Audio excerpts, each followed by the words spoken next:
Area C out towards Raven. So the development site is, I guess, twofold.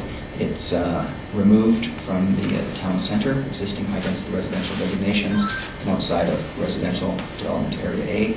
Having said, the site has the potential to meet a number of the siting criteria for urban residential development, provided that the parkland is donated and the trail are developed. I guess the one part of that policy that doesn't meet is it's far removed from community services, such as, say, for example, the hospital and the rec center, which are on the east side of town.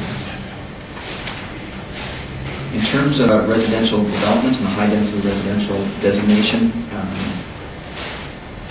based on the densities and I guess opportunity for special amenities, but just speaking to the 12 acres, up to, I guess,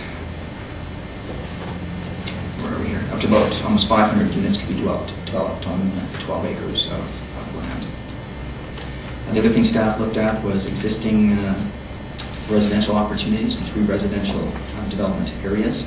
And based on some work that was done back in 2004, those residential development areas have the opportunity to accommodate up to 13,000 additional people here in the city, without expanding beyond there. Having said all this, a large flat site like this certainly has development potential and is readily developed for high-density residential development. The location is fairly good, essentially waterfront, good views to the lake and that sort of thing. If commercial services are located nearby, as proposed to the south, certainly many of those would be in walking distance. As previously mentioned, most community services, however, are at the town center or east of it. And the residential development would add to traffic, but provided that infrastructure and mitigation is constructed as would be recommended by the Ministry of Transportation in the city, then that shouldn't be a potential issue here. This is the one part, certainly the commercial side of it, staff are recommending in favor. The housing component, staff has some reservations about that, primarily because they're far removed from the existing residential areas. Having said that, I guess I should step back, has some reservation, the 3 major OCPs that this can be contrary to. The other one is that development on this site's timing may preempt in the other areas of the city that we've already identified for high-density residential development. And there's also the potential to take servicing capacity away from the existing residential areas, meaning capacity that exists within the water treatment plant, as well as the pollution control center as well. The one thing where residential potentially does make a little more sense is as a third mixed-use area here in the city. Right now the town center has a combination of commercial and residential uses, and the other location that the planning recognized, and we see that occurring and developing, is in the Tank Hill area between 20th Street and 30th Street, where we have residential development, multiple family. We've had discussions about the possibility of some high-density residential development in that area as well. You have the rec center, schools, and all the rest located at that end of town. With the commercial development being proposed on this site, there may be a benefit of having that residential development there to be a third, essentially mixed-use area here in the city, albeit it is somewhat removed from the rest of the residential and commercial area. The applicant has requested the highway commercial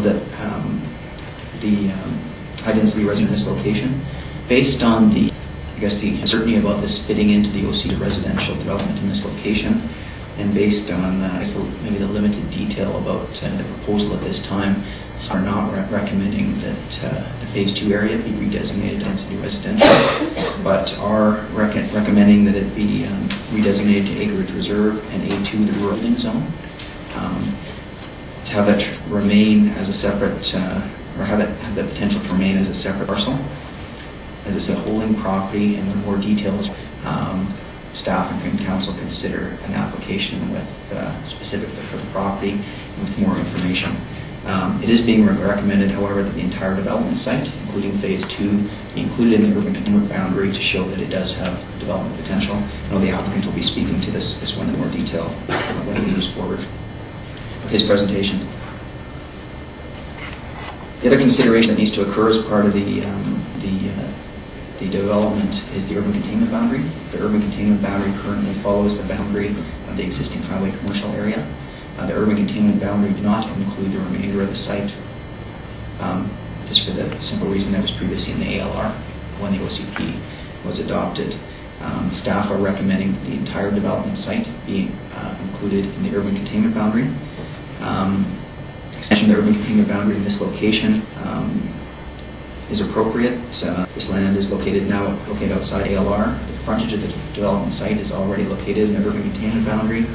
It's within the 30th Street Southwest, 30th Street Northeast commercial corridor.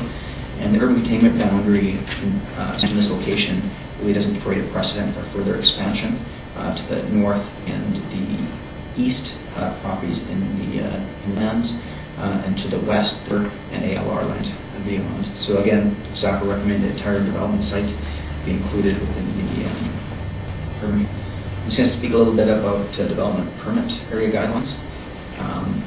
Lands within the highway commercial designation are within the highway corridor development permit area.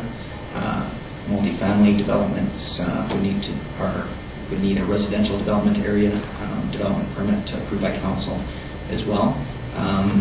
The applicant has provided the concepts early on in the presentation, but not specifically applied for a development permit for the commercial part of the project at this point in time. He may wish to speak to that in a little more detail as well. In terms of environmentally sensitive area development permit area guidelines, essentially it's the water courses that exist on the property. A qualified environmental professional has reviewed the property, and Hobbs Creek and the Salmon River both have riparian areas that will need to be protected under the riparian areas regulation. And as council is aware, a covenant will be required prior to rezoning approval protecting the riparian areas. And the other point is that the qualified environmental professional has done a preliminary assessment and will need to do a complete assessment to be submitted to the province. As mentioned when we stormwater pond dealing with stormwater, the proposal is to in fact remove the ditch which is Hobbs Creek in this location and essentially provide replacement habitat and landscaping as part of the storm pond in this location here. Qualified environmental professional doesn't have any issues with that. There are approvals that they need to seek from the Ministry of Environment and Fisheries and Oceans Canada to undertake that. The other consideration is a hazardous area development permit area. And this deals with steep slopes and floodplains. No steep slopes in this property, but the property is shown to be in a floodplain. And most of the lands, I'll say west of Piccadilly Mall, are located in the Salmon River floodplain and the Shuswap Lake floodplain. What's required is that the development be 15 meters from the water course, noted off from the riparian areas regulation.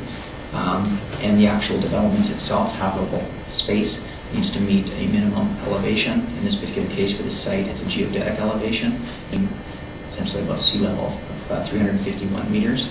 And so all developments that occur in the floodplain, any new developments, essentially anything new west of Piccadilly Mall has been required to meet that elevation. And a number taken by a geotechnical engineer, which indicates that the site will have to be filled up 3 meters to meet this floodplain elevation. For both the environmentally sensitive areas development permit and the hazardous areas development permits don't come to council. If a development permit waiver can be applied for by the applicant, and that's what we see here. And if they can meet the technical requirements, then the Director of Development Services waiver and the specific development permit application is not required. And that's been a system here that's existed certainly before my time, in which these developments are technical exercises. And if they can meet the necessary requirements, then I issue the development permit waiver. In terms of zoning, the applicant has applied for a new zone on the site to accommodate what essentially is a regional shopping center. In order to do so, a new zone has been created. It's a CD8 comprehensive